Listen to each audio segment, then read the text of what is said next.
এমন সহজ পদ্ধতিতে আজকে আপনাদের মোমো বানানো আর সাথে চিকেন স্টু বানানো শেখাবো। তো তার জন্য আপনাদের পুরো ভিডিওটা দেখতে থাকুন, আশা করছি ভালো লাগবে। নমস্কার বন্ধুরা, এমএস লাইফস্টাইলে সবাইকে ওয়েলকাম জানাচ্ছি।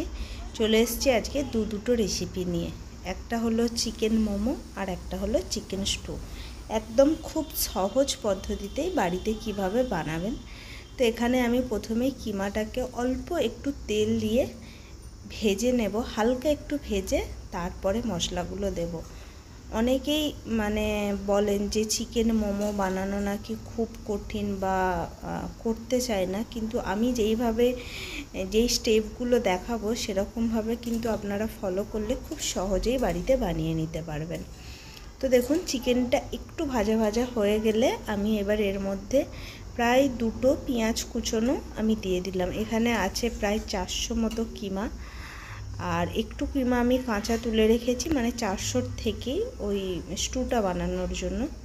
এরপরে আমি পেস্টটা দিয়ে দিলাম আদা রসুন আর টমেটো লঙ্কা।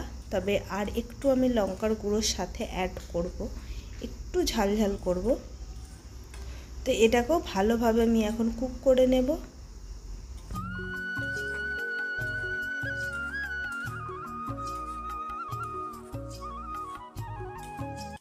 মিনিট 2 কুক করার পর দেখুন অনেকটাই কিন্তু চিকেনটা হয়ে গেছে, কারণ কিমা বানাতে বেশিক্ষণ টাইম লাগে না, খুব অল্প সময়ের মধ্যেই কিন্তু হয়ে যায় এটা।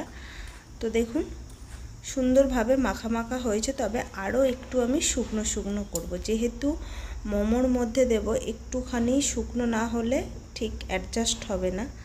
তো এই পর্যায়ে আমি একটু গোলমরিচ গুঁড়ো দিয়ে দেবো, গোলমরিচ গুঁড়ো আর সাথে একটু চিকেন মশলা দিয়ে দিলাম। গোলমরিচ গুঁড়ো যে কোনো স্যুপ বলো আর এরকম তোমার কি বলে মোমোর মধ্যে বেশ টেস্টটা অন্য রকম আনে। তো হালকা একটু জল দিয়ে আমি এটাকে ভালোভাবে এখন এটাকে রান্না করে নেব। এখানে কিন্তু আমার চিকেন মোমোর জন্য একদম পুরটা রেডি হয়ে গেছে, কিমাটা। এবার আমি ময়দাটাকে মেখে নেব। এখানে আমি প্রায় 200 মতো ময়দা নিয়েছি, কিচ্ছু দেব না, শুধু সামান্য একটু লবণ দিয়ে আমি এটাকে ভালোভাবে জল দিয়ে মেখে নেব।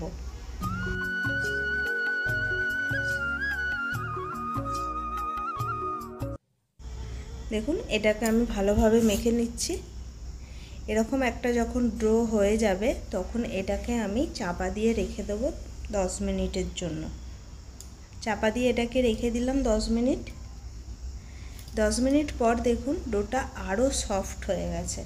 তো এখান থেকে এবার আমি লেচি বের করে নেব। দেখুন ছোট্ট ছোট্ট করে আমি ডো করে নিয়েছি।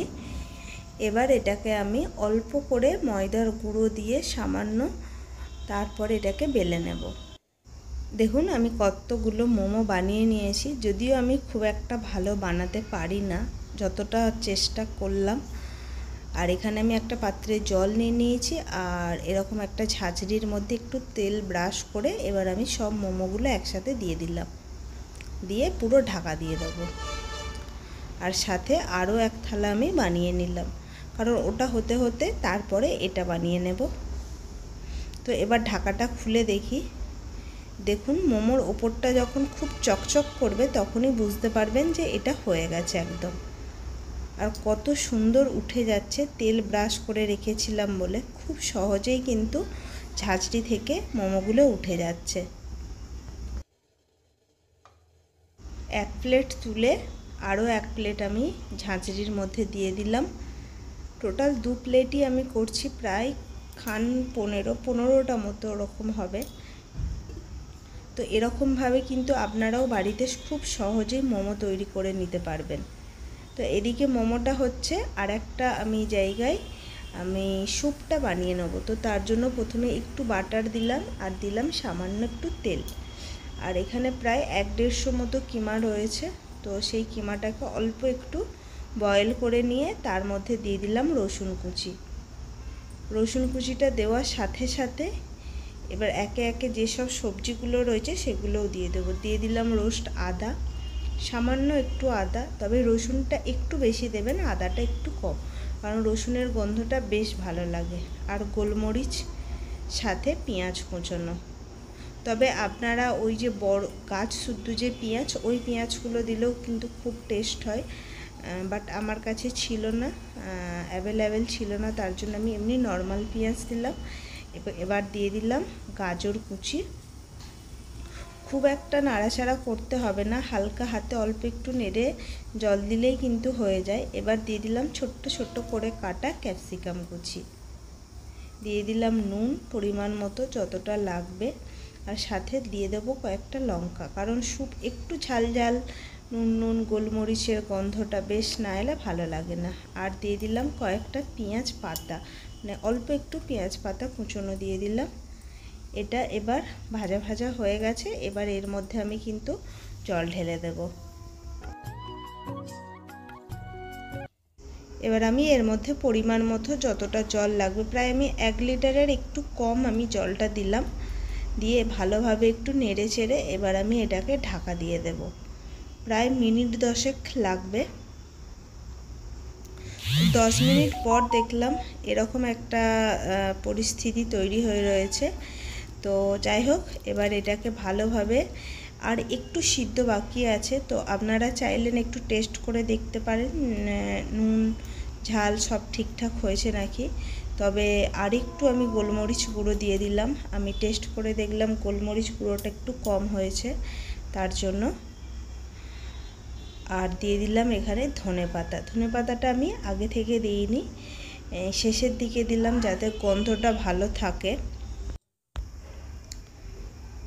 আর আরেকটা পাত্রের মধ্যে আমি একটু কর্নফ্লাওয়ার নিয়ে নিলাম, এটাকে ভালোভাবে আমি গুলে নিচ্ছি। এবার ওটা আস্তে আস্তে স্যুপের মধ্যে দিয়ে দিতে হবে, তবে একবারে দিয়ে দিলে এটা কিন্তু দলা পেকে যাবে, তাই আস্তে আস্তে দিয়ে নাড়া দিতে হবে যাতে দলা না পাকে।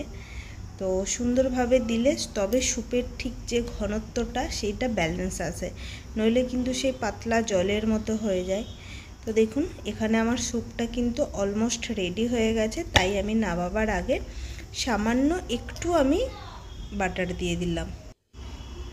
দেখুন এবার কত সুন্দর চিকেন স্টুটা হয়েছে, একদম গাজরগুলোও কিন্তু গলে গেছে, আর সাথে ক্যাপসিকামও, আর সুন্দর একটা স্মেল বেরোচ্ছে, যেটা একদম রেস্টুরেন্টের মতোই হয়। তো দেখে তো মনে হচ্ছে খুব সুন্দর। তো এরকমভাবেই আপনারাও কিন্তু বাড়িতে সহজেই বানিয়ে নিতে পারেন, কোনো মানে ভয় না, সহজ পদ্ধতিতে একদম আপনাদের বানানো শেখালাম। সাথে মোমোটাও দিলাম, দেখুন কত সুন্দর লাগছে, একদম রেস্টুরেন্টের মতো। আজকের ভিডিওটা এখানেই শেষ করলাম। ভিডিওটা যদি আপনাদের ভালো লেগে থাকে তাহলে চ্যানেলটা সাবস্ক্রাইব করবেন।